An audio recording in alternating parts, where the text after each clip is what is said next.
passed away. Sure. They need a support system. There's so many questions. And so I'm kind of hoping to be a community where they can come and get all their questions from different, from different sources, and there's different resources there. Oh, there's someone that can help us, clean out, and there's someone that can help us sell our home, and there's someone that can help us understand all techs or when it's time to move mom and dad into a home. So I've interviewed some funeral people and a couple hospices and stuff like that. There's such a need. And so I'm just hoping that I can build a community where they can find support and help and stuff like that. So that's kind of my goal with this. Great. And it's exposure for everyone who gets an interview. And so, I think it will get some support. So, yeah.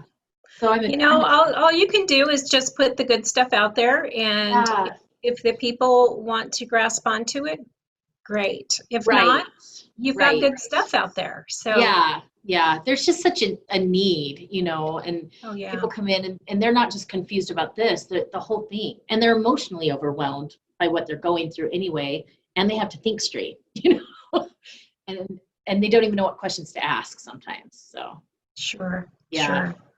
Okay, I'm gonna let Andrea introduce herself. Hi everyone, I'm Andrea Brundage, and I call myself a professional organizer and bringer of calm. My business is Simple Organized Solutions, and I'm based in Mesa, Arizona, but I serve people from all over using virtual technology as well as the in-person hands-on organizing, downsizing, right-sizing services. That's fantastic. So Andrea, why did I say that right? Because I know I said it wrong before. It's Andrea. Andrea. Okay, I'll fix it before. So okay.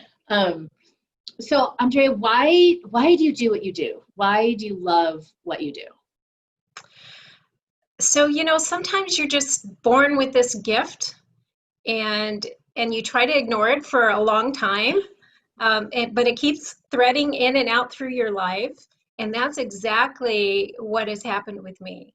So I had a long corporate career in accounting and office management. So I'm all about systems. I'm all about efficiency and repeatable systems and processes. And I also like to make a positive impact each and every day. So in those corporate settings, I found that I was getting bored once things were organized and running smoothly and people were trained. I would just get so bored because I felt like I wasn't now making an improvement every day. So I decided that what I continued to do in my corporate life could actually become a business. And that's when I decided to get an MBA degree so that I could start business feeling like I had all the tools I needed. And in my second class in my MBA degree, I ended up setting up this business, Simple Organized Solutions. Yeah. So how long have you been doing this? I formed the business in 2003, and I've actively been organizing and helping people since 2005. So long before Marie Kondo came along talking about KonMari method, I've been helping people get organized. And that can look like so many different things, as you know. Yeah, I think it's true. And there's different ways that people organize. I mean, you put me on a computer and I'm really good, but I walk into a messy room and I short circuit. Like I don't even know where to start. And so I think there's different ways that people are organized, different weaknesses and gifts. Oh, for sure. For sure. And that starting point is so critical. In addition to having an end vision in mind, what does organized look like to you? Because it might be different than it looks like to me. And also, what is your motivation for getting organized? What are you trying to accomplish? So, for example, I'm working with a client right now who is unable to have her grandchildren come over to her home because it's cluttered and it's just not a safe environment for the kids. That's her motivator. That's a big motivation. Yeah. If we can identify what those goals are and what those visions are, we can focus on that when we get stuck making decisions. That's huge. And I feel like that would help long term too, because you understand a deeper vision than just having a clean room or a clean home. There's a deeper meaning. Absolutely.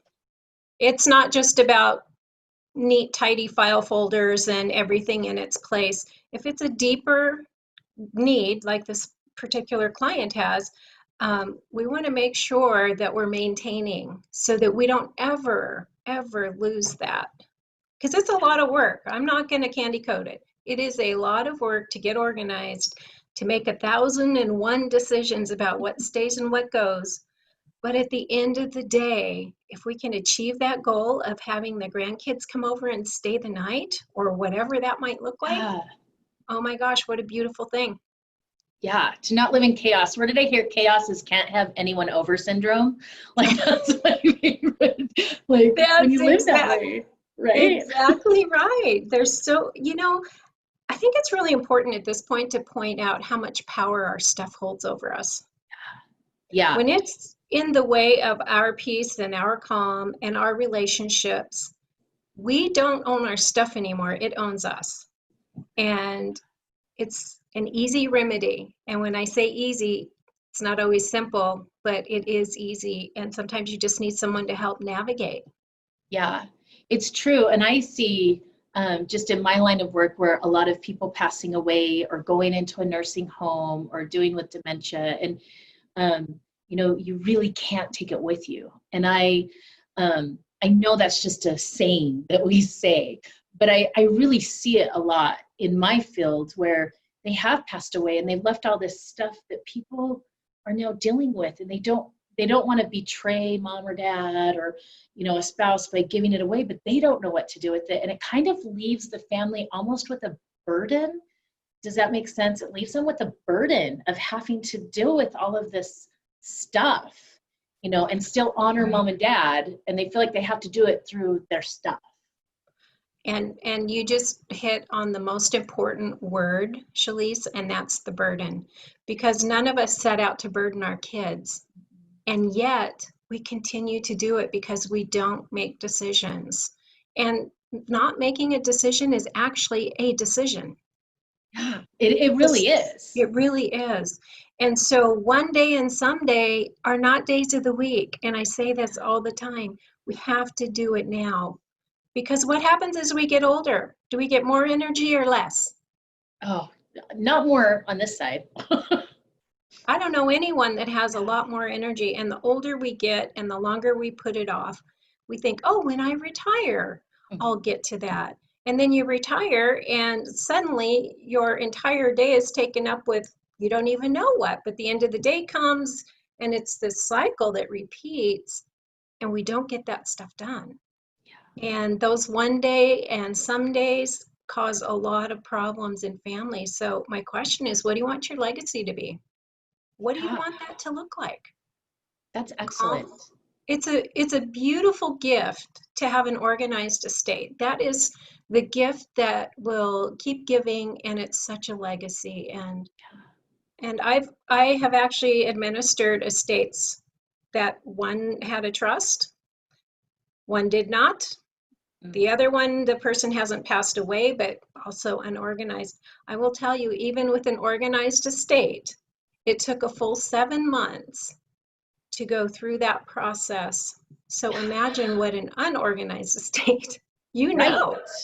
And we see that all the time, and papers all over.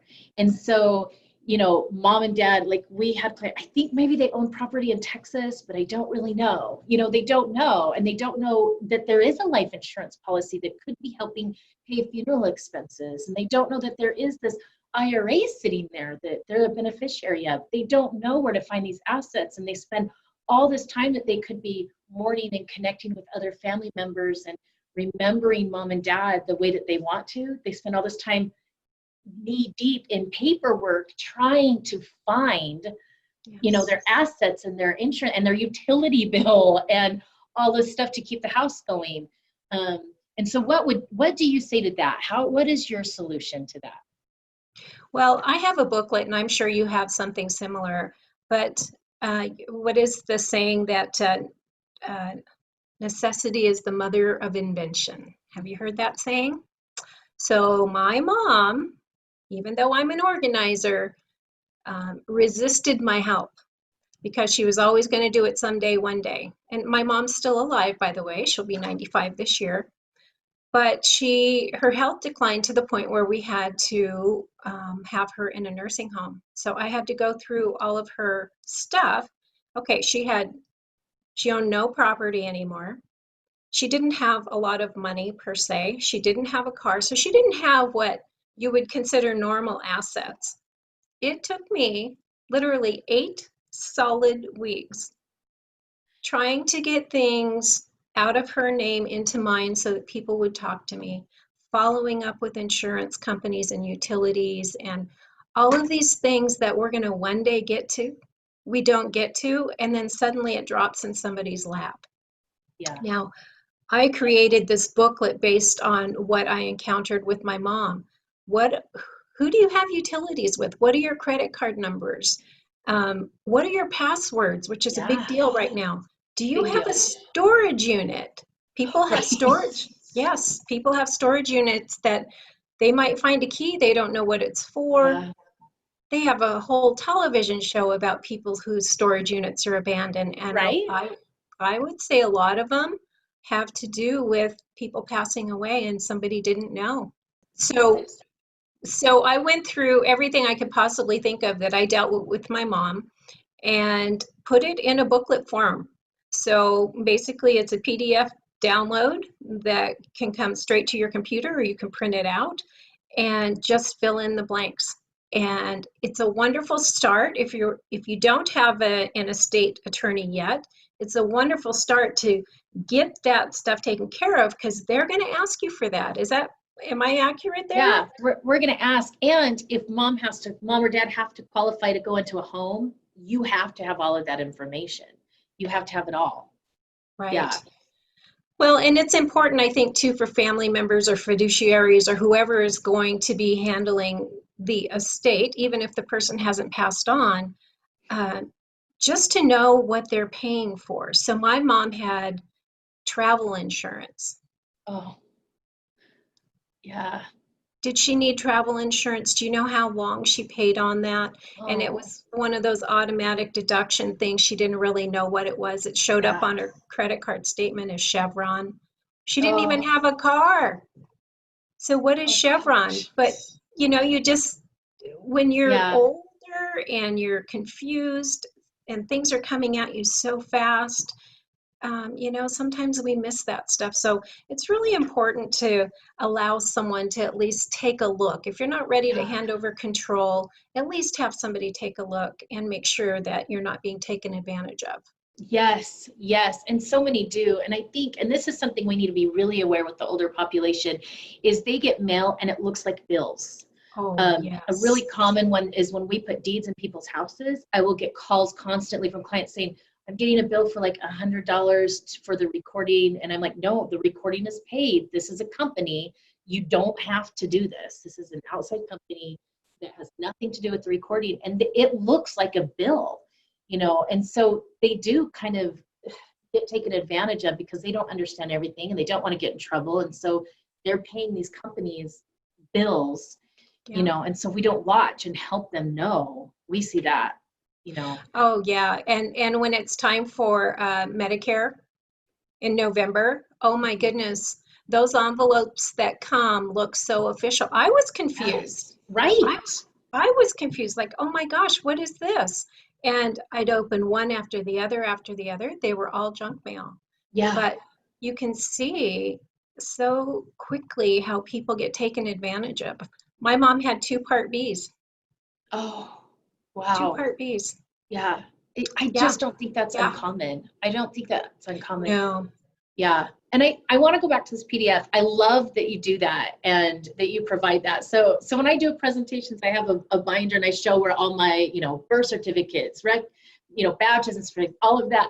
But my favorite is, my car titles are all in there. Yeah. Before I made the book, I put one of my car titles in a very special place. So I don't know where that car title is. I'm going to have to go get another one.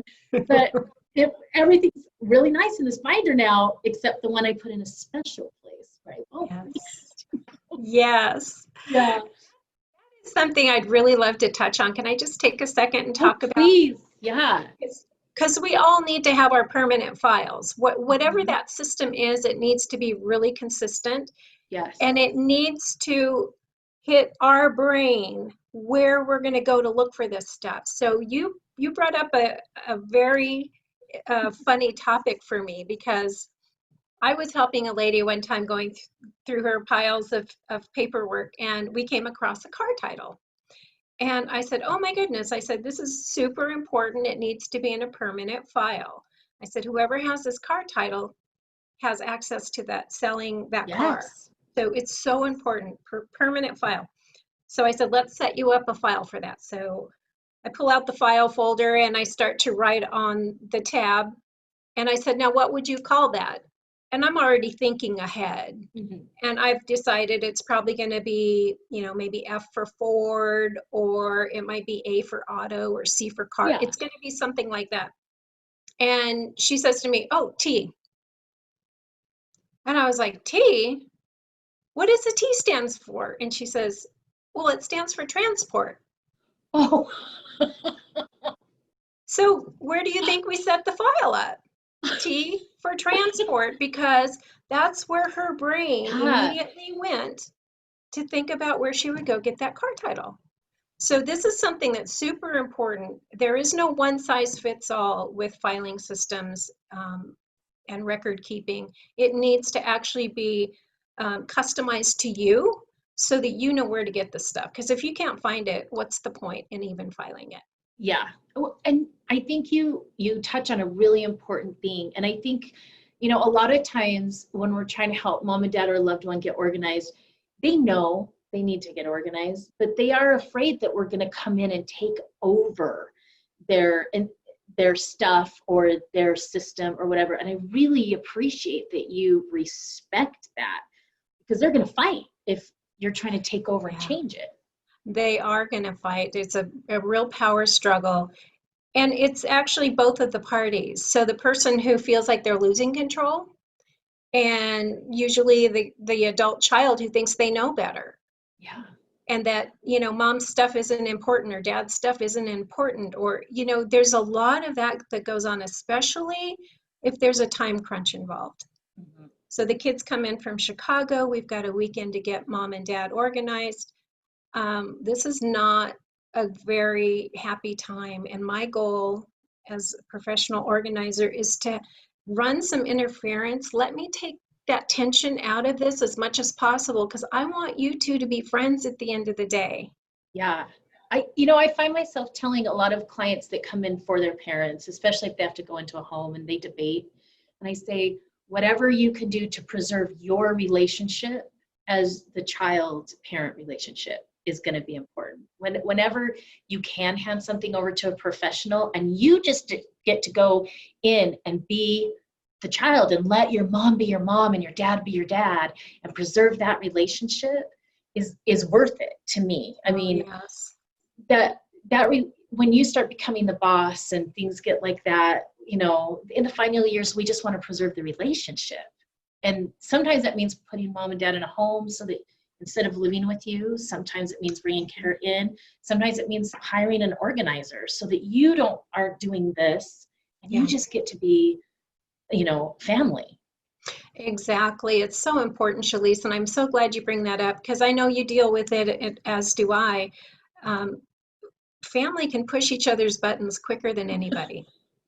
We just can. I've lived it with my mom. I've lived it with my daughter. I know this. We all know this to be true. It's not a bad thing. It's just a thing. So my prompt and my inspiration to people is this: if you want to be in control of making decisions on your own behalf, start today. Not one day, not someday. The energy level is going to continue to decrease. The older we get, the less brain power we have and focus. So let's do it now. If you want to be in control, then be in control today, not next week. Because I'll tell you, one little fall and one little trip on a rug everything's off the table and the decisions will be made for you out of Yeah, necessity. it's true. While you're in rehab, someone's going to have to go in and find all that paperwork, Yes. you know,